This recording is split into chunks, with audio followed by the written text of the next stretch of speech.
नमस्ते। योग दिवस अब केवल एक हफ्ता दूर है। विश्व योग दिवस। हम सबको पता है कि आज योग भारत से निकलकर अंतर्राष्ट्रीय स्तर पर चला गया है। और दोस्तों, ये इसलिए हुआ कि ये जो योग की परंपरा है, ये सनातन परंपरा है। सनातन का मतलब होता है ऑलवेज, मतलब शाश्वत, जो हमेशा से थी और हमेशा रहेगी। अगर हम लोग योग के बारे में बात करें तो क्या योग वो है जिसको आज तक या अब हम समझने लगे हैं? हम योगा को ऐसा तो नहीं कि योग समझने लग गए हैं, जबकि हमारे शास्त्रों में योग बहुत ही क्लियरली बताया गया है कि ये या तो अष्टांग है या फिर राज है, यानी कि अष्टांग योग या फिर राजयोग। और इन सब योग क्रियाओं को बहुत ही खूबसूरती से भागवत गीता में कहा गया है।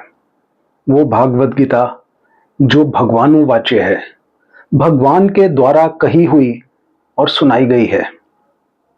मित्रों, आज हम लोग योगा तो करते हैं लेकिन योग कम करते हैं। ये बात सही है कि योगा हमारे शरीर के लिए उतना ही जरूरी है जितना हमारे शरीर के लिए खाना खाना। पौष्टिक खाना खाएंगे तो हम लोग स्वास्थ्य और स्वस्थ बने रहेंगे, स्वास्थ्य का ख्याल रख पाएंगे। और अगर हम लोग योग को नहीं अपनाते हैं, यानी कि योगा को नहीं अपनाते हैं, मतलब खाना तो खाते हैं लेकिन पौष्टिक खाना नहीं खाते हैं, और फिर उस खाने के जरिए हमारा शरीर कोई ना कोई बीमारी को भी अट्रैक्ट कर लेता है, आकर्षित कर लेता है दोस्तों।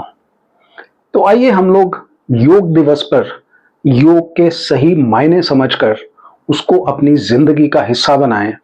और क्योंकि योग दिवस आ रहा है, अंतर्राष्ट्रीय योग दिवस आ रहा है, तो मैं आपसे रूबरू होऊंगा हर रोज, तब तक जब तक ये अंतर्राष्ट्रीय योग दिवस ना आ जाए।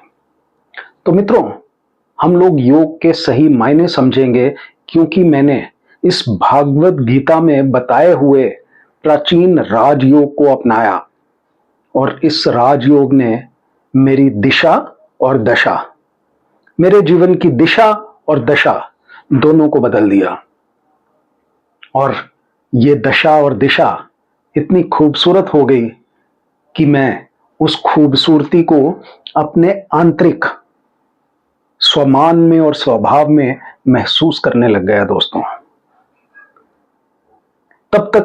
जब तक इस प्राचीन राजयोग को मैं नहीं समझा था, तब तक मैं बाह्यमुखी था। मेरा जो लोकस ऑफ कंट्रोल था ये बाहर था। लेकिन जब से मैंने इसको सीखा, मेरा लोकस ऑफ कंट्रोल भी आंतरिक हो गया। और कहते हैं कि अंतर्मुखी सदा सुखी, बाह्यमुखी सदा दुखी। तो हम लोग राजयोग को समझेंगे भी, और इसको किस तरह से अपनी जिंदगी का हिस्सा बनाना है उसके लिए थोड़ी सी चर्चा भी करेंगे। अगर आपको मेरी बातें अच्छी लगेंगी तो कमेंट बॉक्स में जरूर लिखना, और लिखकर अपनी प्रतिक्रिया भी जाहिर करना। और क्योंकि मैंने इस बदलाव को महसूस किया है, तो शायद आप में से कोई इस बदलाव को अपनी जिंदगी का हिस्सा बना पाए। यही मेरा मकसद है, आप तक अपना संदेश पहुंचाना और अपनी बात कहना।